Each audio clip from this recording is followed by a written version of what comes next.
Tensions are still running high in Ivory Coast after the president was declared the winner in Saturday's election. Dozens of people have been killed before and after the poll, with confrontations between police and protesters.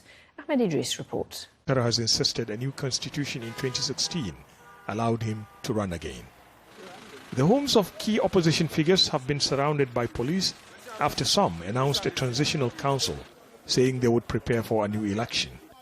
The government called that an affront to constituted authority.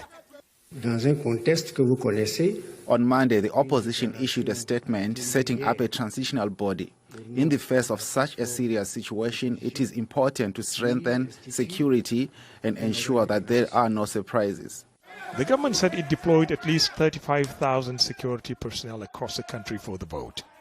At least 9 people were killed in fighting between political supporters and security forces on election day, according to local authorities. Dozens were also reported killed in pre-election violence. The opposition have denounced the latest actions by security forces and say they will not give in to intimidation. These unjustified nighttime armed attacks by elements of our forces bear witness to a serious setback to our democracy and an unacceptable abuse of law and individual freedom. On Tuesday night, the convoys of 2 cabinet ministers were attacked and some people reportedly killed, raising fears of more violence.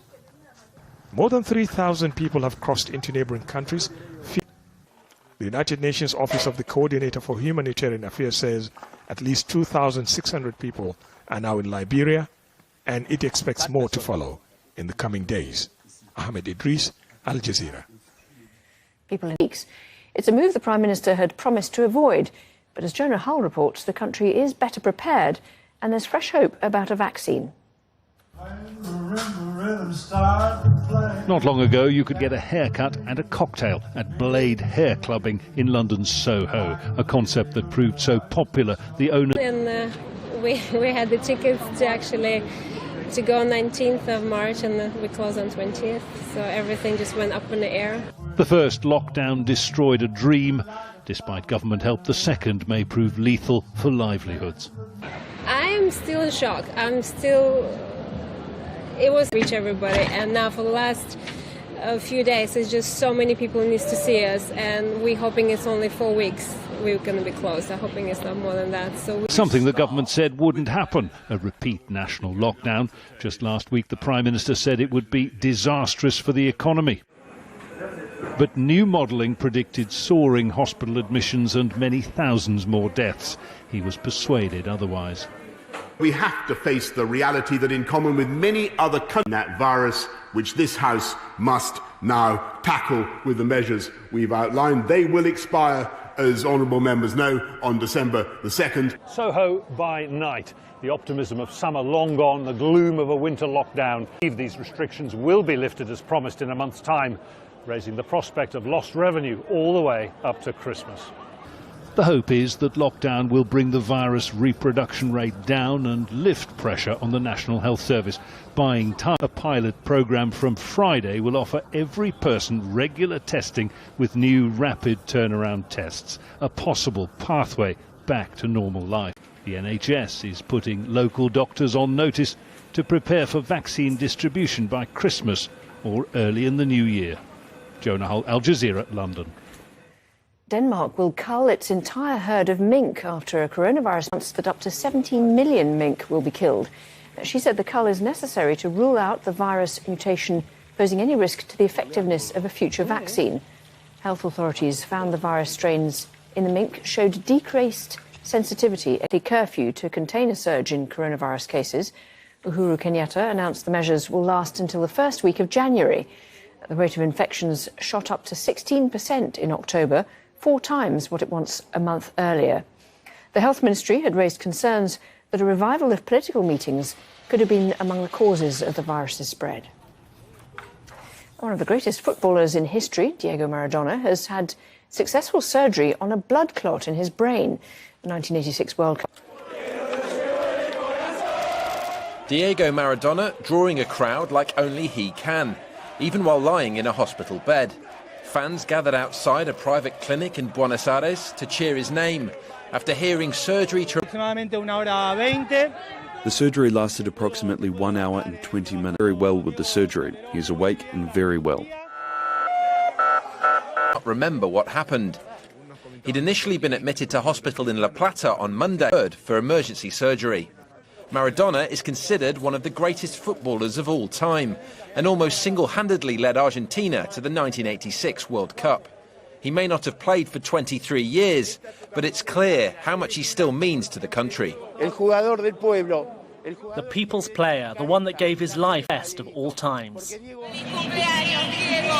Maradona is currently the last public appearance on what was also his 60th birthday. He also left before half-time, which raised questions about his health. There have been messages of support from around the football world.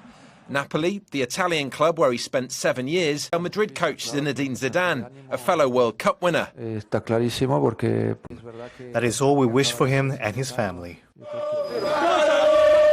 As the fans continue to chant his name outside hospital, doctors say Maradona will remain inside, resting in his room for at least 48 hours. David Stokes, Al Jazeera. At least 3 people have been killed after a powerful storm caused flooding and landslides in Central America. 2 gold miners died after being buried in mud south of the town of Bilwi in Nicaragua. In nearby Honduras, a 12-year-old girl was killed in another mudslide. Storm Eta made landfall as a Category 4 hurricane before weakening to a tropical storm. Floodwater City had no power. The storm is moving towards Cuba. Gabriel Elizondo is in New York and spoke to protesters there. This is one of multiple protests that are going to be as these election results are still coming in, and there's still certainly a lot of uncertainty. Nevertheless, a lot of people are taking to the streets here in New York, calling primarily, among other things, that every vote is someone to talk to us. Sherry Wolf, your local New York resident. Tell me, your sign says, "I'm ready to start protesting." Why? The fact that 67 million people or so voted for an open white supremacist. The fact that the Democratic Party continues to put people up to run for all care. I mean, this is why we're in this crisis. How could you not even trounce somebody like Trump? And the reason to do more of the same, to go back to an intolerable status quo. So you are not happy with either of the 2 major parties, No. It sounds like. You don't have to answer. I'm not a Democrat, and I have never voted for a Democrat in my entire life. I'm a socialist. And because my wife is black and I live in a neighborhood where she's terrified to walk down the street, but I will tell you, I do not agree with him, and many of the people in this city and in this country are loath to have even bothered to vote for that man. Well, we'll leave you. Joe Biden has won Michigan, which is flipping another state that Trump won in 2024 for Biden in those crucial electoral college votes. Trump on 214. Do stay with us here on Al Jazeera for continuing coverage of the US election. That's all for me. Bye for now.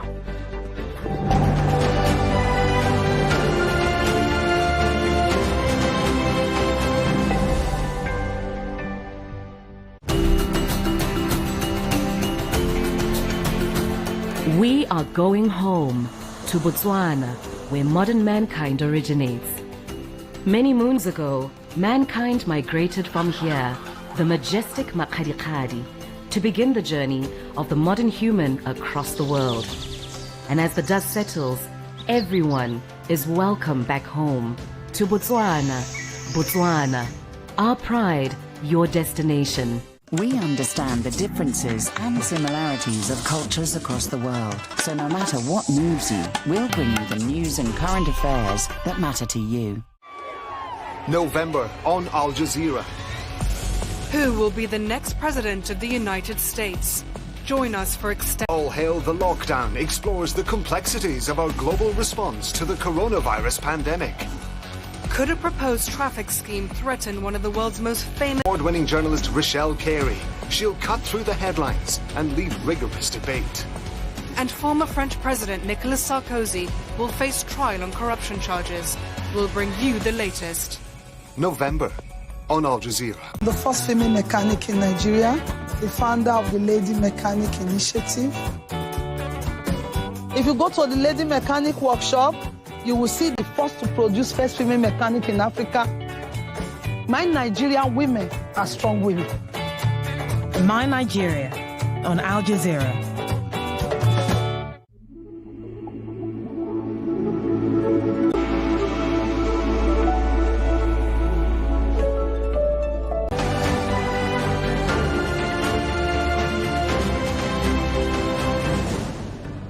Hello, I'm Fuli Batibo. It is 2300 hours GMT, 6 p.m. in the eastern United States, and you're joining us for Al Jazeera's... ...that we've won, but I am here to report when the count is finished, we believe we will be the winners. Democratic contender Joe Biden flips 2 key states to take him a step closer to the White House. But Donald Trump demands a recount and files lawsuits as his path to victory narrows. The outcome of the election now hinges on 4 battleground states where mainly postal votes are being tallied. And in Ethiopia's prime minister calls in troops following an attack on a military base in the Tigray region. Thank you very much for joining us. So we begin in the United States, where Joe Biden is pulling ahead in the race for the White House.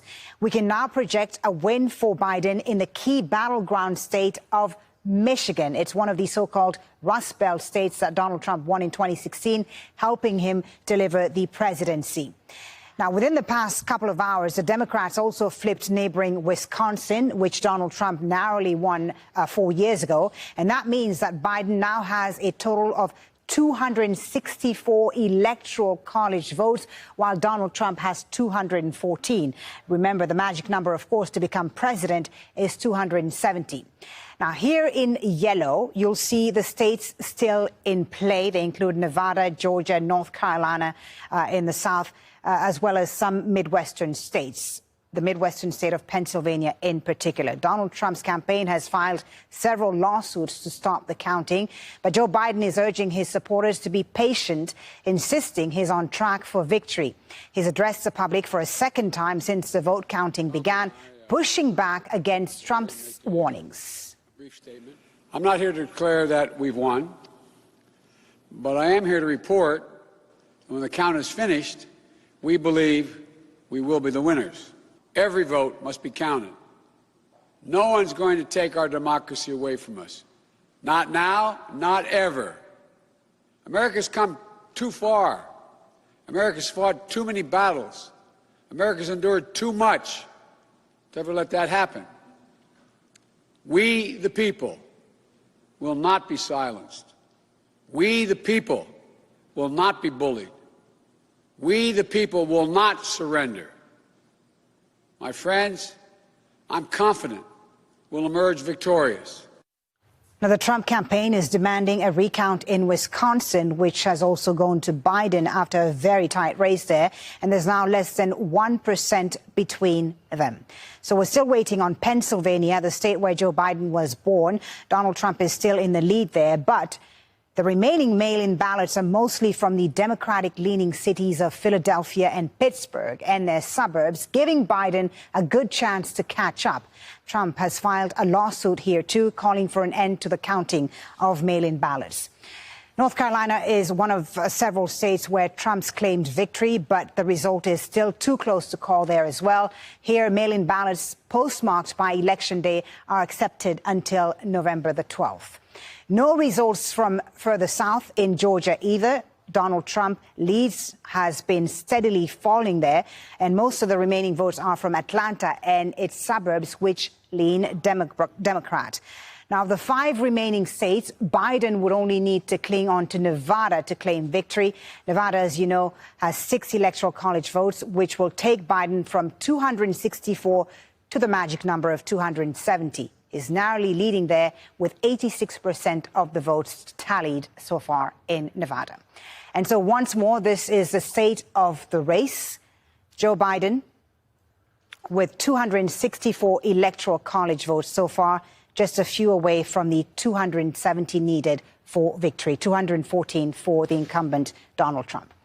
Now, we have correspondents in all the places that matter this hour. Natasha Gonem is standing by in Wisconsin. Mike Hanna is covering the Biden campaign from his home state of Delaware. Kimberly Halkett is looking at the Trump campaign. She's our White House correspondent in Washington, D.C. First, we go to John Hendren in Michigan. John, the Trump campaign had filed a lawsuit to halt the vote counting in Michigan, but now Michigan has been called for Biden. Is this final?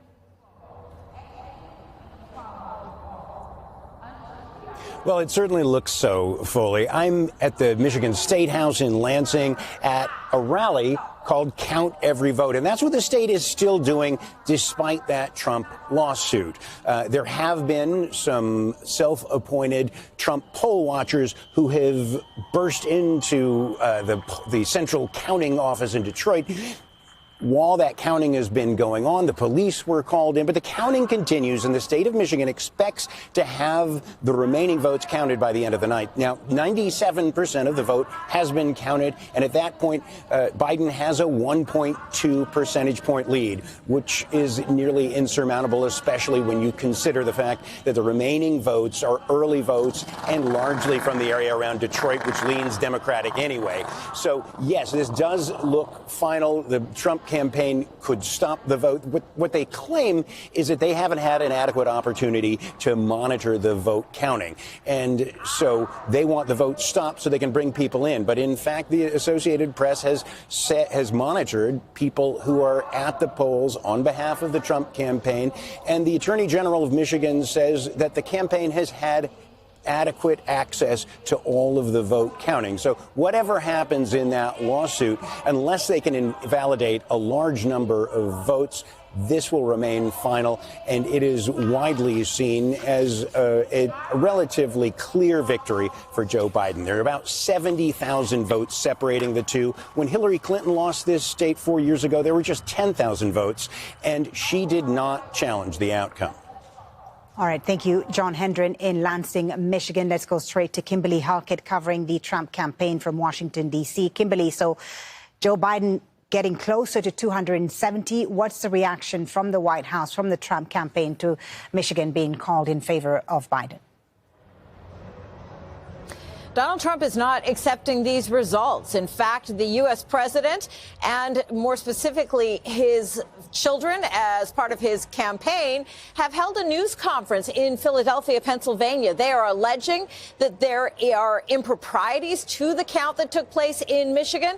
And as a result, they are not only calling to have their observers look at some of the votes that have already been tallied, but they are alleging that some of those votes tallied may have been manipulated.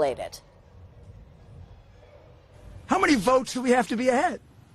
400,000 is not enough? With 80+% counted, I think there's only 14% of the vote to go. Do you think we're stupid? You think we're fools? You know something? The Democrats do think you're stupid, and they do think you're fools, and that's why you get called deplorable and chumps. It's over. We're going to stick with this. We're going to win this election. We've actually won it. Just a matter of counting the votes fairly. Kimberly, the lawyer for Trump, Rudy Giuliani, very combative there. The Trump campaign moving to intervene in Pennsylvania, disputing what's going on in Michigan. And they're focusing a lot of energy on Pennsylvania. But if Biden indeed has won Michigan, Arizona, and possibly Nevada, it doesn't really matter, does it? Well, the president thinks it does. In fact, he has tweeted saying that he has claimed Pennsylvania, also Georgia, North Carolina, and believes that this gives him a big lead. In fact, he tweeted this. Some of that tweet was flagged by Twitter as being potentially misleading, that, in fact, some of these states may have already been called for Joe Biden. But the president, you can tell, is in a fighting mood and is disputing much of what has already been claimed by Joe Biden. This has led to an enormous amount of animosity in the streets of the United States, not just Detroit, but also here in Washington, D.C. In fact, as I came into work today, there were posters up around Black Lives Matter Plaza saying, "Take to the streets, stop Trump from stealing this election." Americans are glued to their mobile phones right now. They're watching very carefully carefully for these results. And it's safe to say that if this is an election called for Joe Biden, Trump supporters will not be happy. If Donald Trump does succeed in his legal challenges, many will allege that he stole this election. It's clear that this is not going to be resolved peacefully or quietly. Well, certainly a tense wait for the final outcome. Kimberly Halkett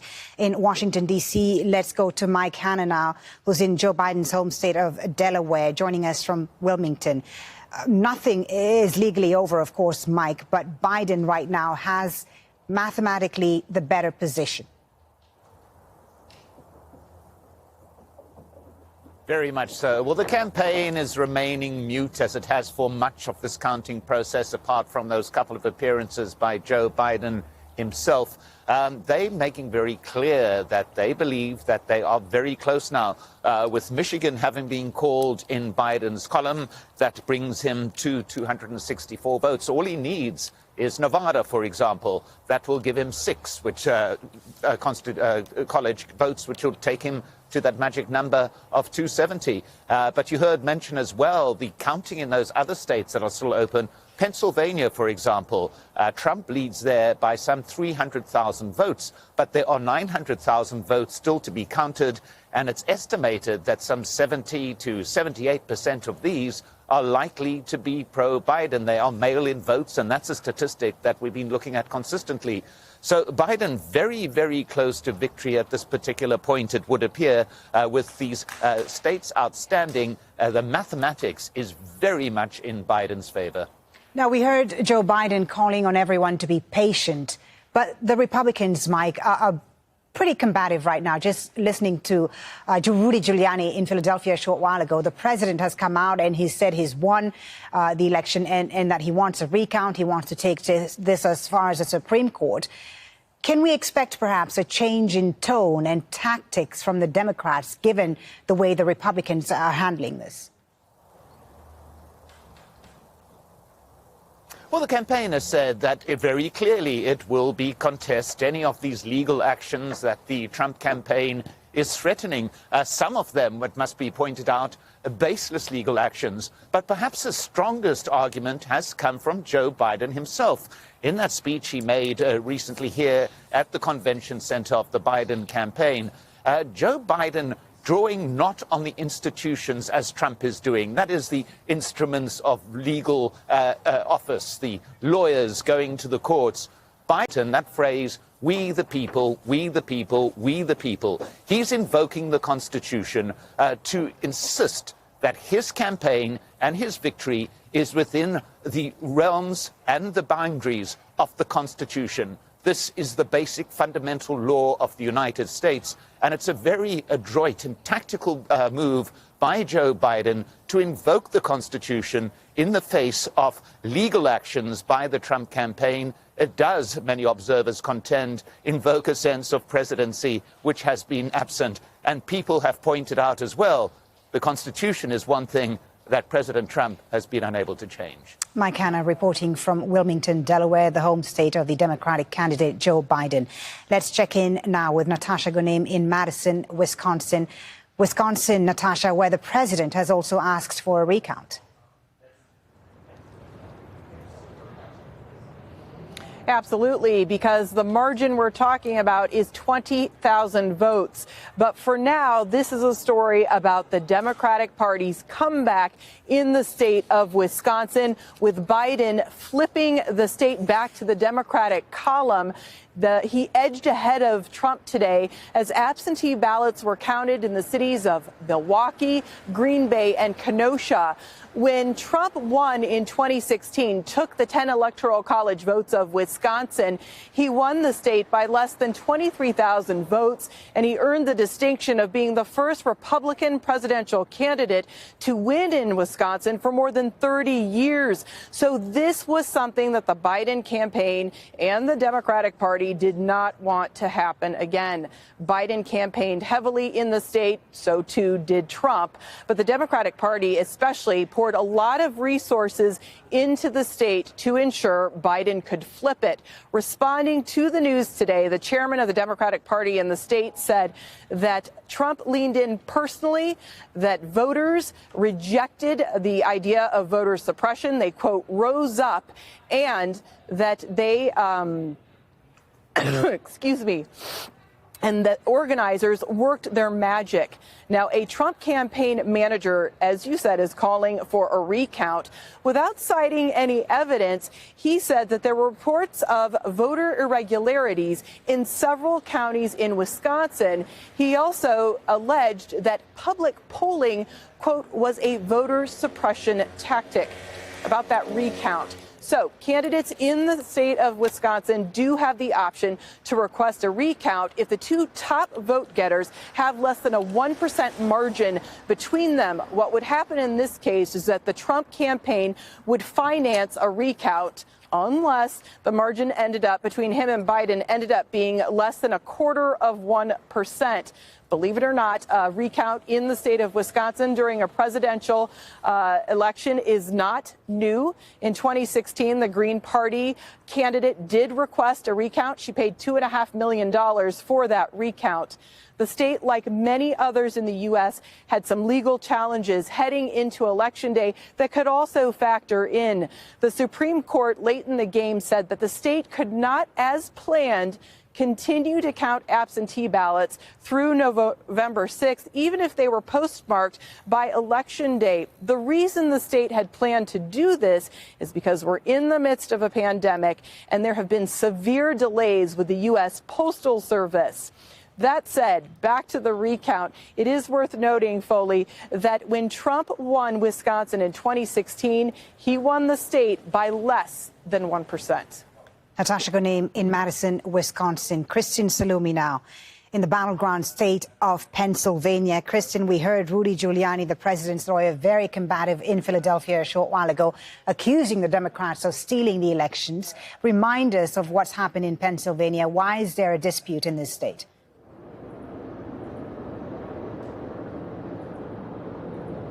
Well, Folly, the ballot count is continuing in the convention center behind me, despite President Trump's attempts to quit while he's ahead and bring an end to that count. The current state of affairs is that he is leading by about 350,000 votes, but we've seen that number tightening up as more and more ballots are counted, not unexpectedly, as the late mail-in ballots were expected to favor Joe Biden.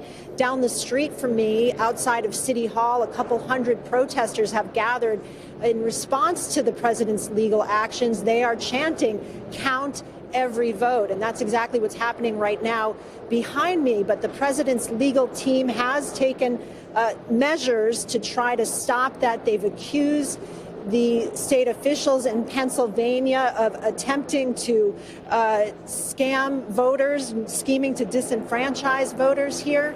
They want more access for Republican observers to watch the count as it's happening. And they're also asking the Supreme Court to intervene, essentially, in a lower court's decision. The state Supreme Court of Pennsylvania ruled that it was okay for election officials to continue counting ballots that were received after Election Day, as long as they were postmarked by Election Day. He is claiming that that is an attempt to steal the election. Of course, Pennsylvania officials flatly deny that. Governor Tom Wolf has called this a partisan attack. He said that they are working as quickly as possible, but as accurately as possible, to make sure that every vote counts.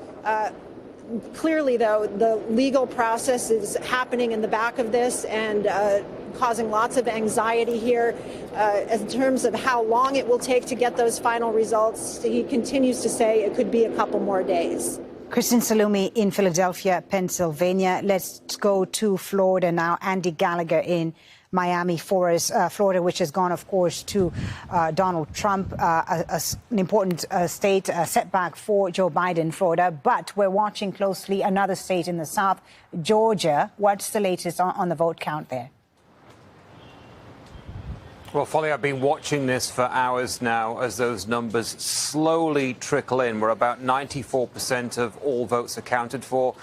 the gap between Biden and Trump is minute. It's almost negligible at this point. But the key thing to remember with Georgia is there are about 200,000 ballots that haven't yet been counted yet.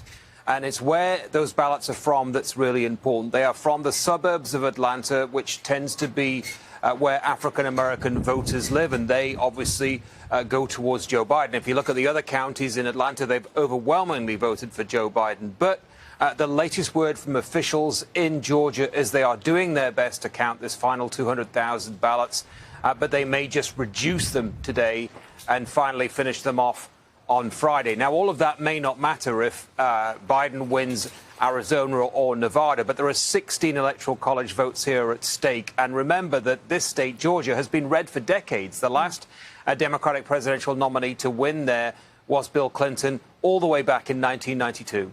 That's quite significant if Georgia indeed turns blue. Andy Gallagher in Miami, Florida, thank you. Let's go to Gabriel Elizondo in New York now, where some protests have been taking place. Gabe, we heard from Kimberly earlier about protests in Washington, D.C.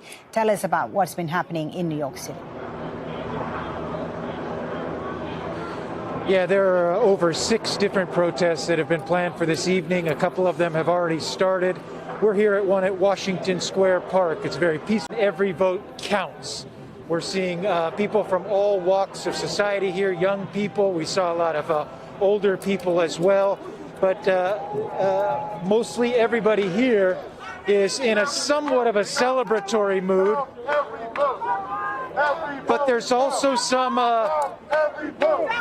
not knowing exactly until the final votes are tallied who essentially won. So they're out here protesting primarily to make sure every vote is counted. But then you do have some Biden supporters, too. Almost everybody here in this Democrat city of New York says they want every ballot counted because they say if it is, overwhelmingly going to be the next president. So you also saw a lot of anger on the streets, too. A lot of anger. We talked to people who said they were angry that, and so this was their chance to get out and have their voices heard. Gabriel, thank you. Gabriel Elizondo on the streets of New York there, where there's anger, there's tension as we wait for the final. Bring in now Democratic Congressman Adriano Espaillat, who's joining us from. Ask you about your reaction to the current state of the race. We have Michigan going to Joe Biden, but the Trump campaign is lawyering up, wanting to take this all the way to the Supreme Court. What do you make of this? It's a futile illegally to power. It's a power grab that will not succeed. There are margins that are actually years ago. And so we're waiting on Nevada and we're waiting on Arizona. I think Vice President Biden is on his way. We will have to then take the proper measures to heal as a nation and to repair all the damage that this administration has done. These divisions that we're seeing right now.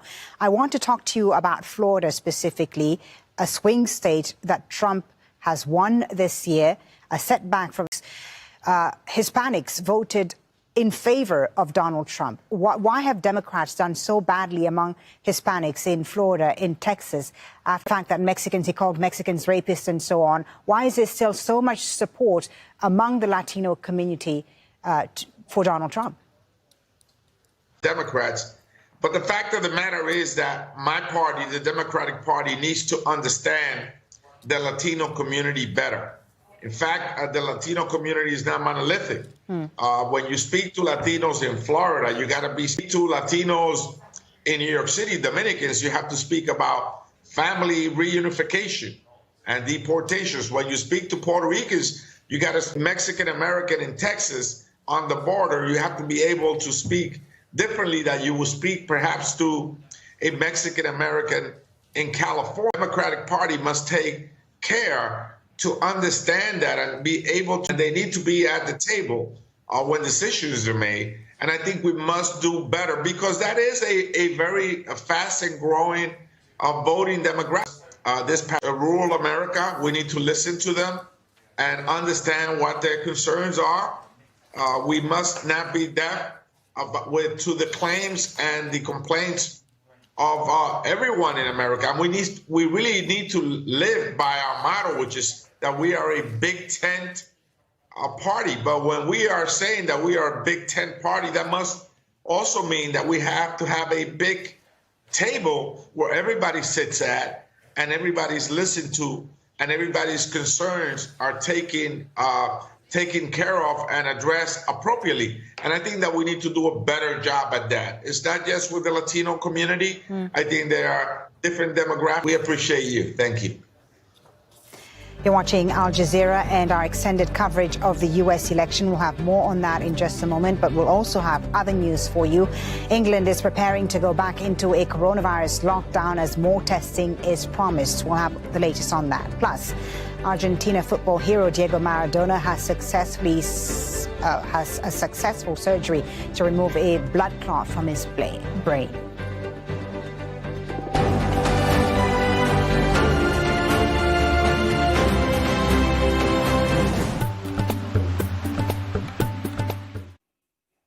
Hello, that cold wind, it really was cold, right across the Great Lakes and the northeast is easing out now and the sunshine's making pressure has brought a significant amount of rain recently to the state of Washington, and it's snow in British Columbia. In fact, it's spreading right across the Canadian prairies. But it's rain for the most part on the US side, and it's drifting slowly down the coast towards California with winter. I say winter, it just feels like it. We're not quite there yet, although that fairly to Florida will make it feel quite cold. 28 in Miami with those showers. It's a bit optimistic, I feel. The active weather in Central America is, of course, the main story here. Slow somewhere around Guatemala. That could be a wind strength that keeps it at tropical storm, and rain with the consequent problems of landslips are likely to be the problems in Belize, Guatemala and Honduras for the next 2 or 3 days. A secret agent claimed by both Israel and Egypt. Well, any case officer who receives potential war. Fact or fiction? Most of the documents of what he provided are still. Ashraf Marwan, Death of a Super Spy, on Al Jazeera. Of cities across the United States. When people need to be heard. In this council area alone, nearly 500 homes were destroyed and about 80% of this land. It's going to solve the problem. It won't. The Democratic nominee Joe Biden is pulling ahead in the race for the White House. He's now won the state of Michigan, giving him 264 electoral college votes, just 6 shy of the 270 required. Earlier, Biden said he was confident of securing enough states to win the presidency. But the Trump campaign has filed lawsuits to stop vote counting in Michigan and Pennsylvania while calling for a recount in Wisconsin. And it's also looking to intervene in a Supreme Court case to stop Pennsylvania counting votes up to 3 days after the election. The count of absentee ballots continues in battleground states like Pennsylvania, Georgia, and Arizona. It's a tight race in Nevada where Biden has a narrow lead with 86% of the votes tallied so far. And this is how those still in play are here in yellow: Georgia, North Carolina, Nevada, and Pennsylvania. Joe Biden, again, just 6 electoral college votes away from victory. Open Security Forum and is joining us via Skype from San Francisco. Anya, very good to have you with us. So there's clearly now a shift in Biden's favor across key battleground states. It's hard to know, of course, what the final results will be looking like, but it's looking good for Biden. Even if there's still a number of states in contention. Trump lost, then a Biden victory, in your opinion? Let me just say up front, it looks messy right now, but this is democracy at work. More Americans voted in this election than ever before. One of the good things about America look like Biden is going to win, and I think that means that the American people, divided as we are, different news sources that we listen to, are hoping forward. So I do think it's a win for Biden if he does. Anya, you're a former State Department official. The whole world, of course, is watching this election very closely. And around the fact that we're seeing so much division right now, so much contention. Damaging is it to America's reputation, you think? Can America still hold the moral high ground? I do think if we go through this process and the institutions work as their judiciary weighs in when they need to weigh in, and ultimately everyone agrees to the democracies around the world. This is never easy. In every country where you have a democracy, you have different views and how it's run. And the key is, Can we all come together afterwards? Certainly would reassure most foreign leaders, that such chaos as we've seen, would U.S. foreign policy actually change under a Biden administration, especially in The tone would change substantially, exactly as you see a real rebuilding of alliances if there is a President Biden. South Korea, where this current administration has been arguing with them about basing rights. And I think you'll also get the feeling that the United States can be a trust, paying our dues again to international institutions like the World Health Organization. We will likely rejoin the Paris Climate Change Accord. Right. All of those pretty substantially if there's a Biden But administration. Anya, we're increasingly seeing a world split in two camps right now, China and the U.S. Would a Biden administration actually, now we're seeing almost a new Cold War? Yes, and there's no reason for there to be a Cold War. I think it's possible for both of these powers to coexist peacefully. I think in terms of substance, putting American priorities first, saying, we don't want Chinese cheating. We want fair market access if they're going to have fair access to Western markets, calling China out. But you would see two important differences. The tone would likely be much more constructive. The United States could work together, for example, on the pandemic and on climate change. And I think to the extent that there's pushback on China, it wouldn't be as much U.S. versus against only China's more mercantilist or illegal approaches. Thank you so much, Anya, for speaking to us. We appreciate hearing your views. Anya. Thank you.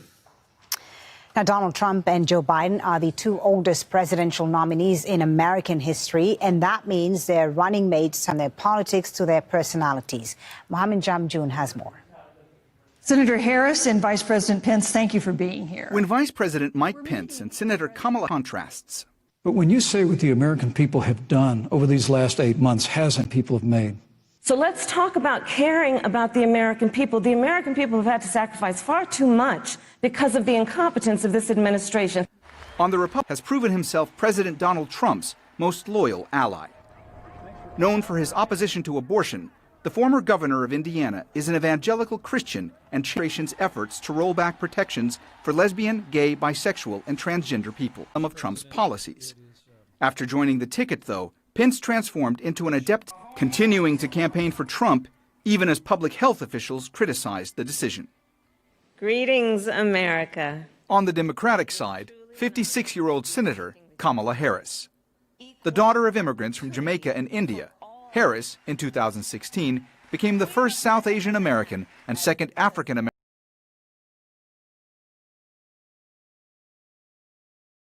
In 2020, as the Democratic vice presidential nominee, she became the first woman of color. To the dedication of generations before me. Women and men, liberty and justice for all. Known as one of the toughest interrogators and a former Attorney General of California while questioning to Joe Biden, Harris, an advocate for racial and social justice, has proven popular. With supporters applauding Harris's pledge to offer a path to citizenship to millions of undocumented immigrants living in the U.S. In the final weeks after learning the news, Harris temporarily stopped traveling. A bracing reminder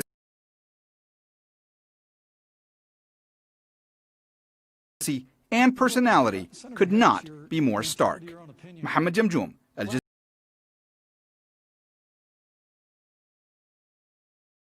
After the federal government launched a military operation there, Prime Minister Abiy Ahmed declared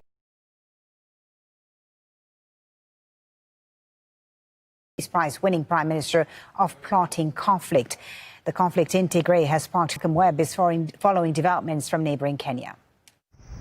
Ethiopia was due to hold nationwide elections in August, but they were postponed, the central government said, because of COVID-19. The Tigrayan regional government said that meant Prime Minister Abiy Ahmed and his government were no longer legitimate. The Tigrayan regional government went ahead and organised its own regional elections in September. The central government didn't accept the results of that election, so we already had a situation where these two authorities weren't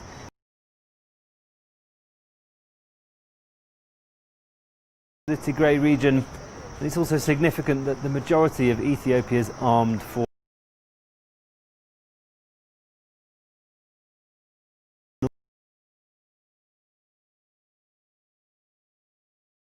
Northern Command has defected to its side. The central government refutes that, but certainly any split within Ethiopia's large military, along with for so much of the military being based in that part of the country, is because of decades of conflict resolved 2 years ago when Prime Minister Abiy Ahmed came to power. Eritrea is allied with the central government in Addis Ababa, so a conflict between Addis Ababa and Tigray could see Eritrea being drawn in on Addis Ababa's side. That risks spreading the conflict around the region and destabilising the whole of the Horn of Africa. Two more people, rival factions, have been fighting since the weekend elections that returned President Alassane Ouattara to power. Ahmed Idris has our report. Days